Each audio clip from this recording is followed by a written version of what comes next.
How credible is he as a commentator? تو اس پہ بھی جو ہے نا انہوں نے وہ آئیں بائیں شائیں کی، کچھ چیزوں پہ مجھے ان سے اتفاق ہے، کچھ پہ ان سے اختلاف ہے. بھائی ان کے منہ پہ تو کبھی آپ نے اختلاف نہیں کیا کہ زید صاحب آپ یہ بات غلط کرتے ہیں، یہ بات نہ کیا کریں. اور زید حامد صاحب کیا کہتے ہیں؟ انڈیا میں جینوسائیڈ ہو رہا ہے مسلمانوں کا. فار گاڈ سیک، یہ بات تو ہم پچھلے 75 سال سے سنتے آ رہے ہیں. بھٹو صاحب نے بھی کہا تھا 1968 میں کہ وہاں پہ جو ہے نا ایکسٹرمینیشن کی ایک کیمپین چل رہی ہے مسلمانوں کے خلاف، مسلمانوں کو ختم کیا جا رہا ہے. اور حقیقت کیا ہے کہ مسلمان جو 9% یا 9.5% تھے 47 میں انڈیا میں، آج وہ 14-15% ہیں. کیسا جینوسائیڈ ہے یہ؟ کیسی کیمپین آف ایکسٹرمینیشن ہے؟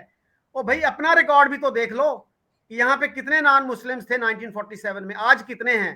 بنگلہ دیش جو پاکستان کا حصہ تھا وہاں کتنے تھے اور آج کتنے ہیں؟ آج بھی تو وہ مسلم کنٹری ہی ہے نا.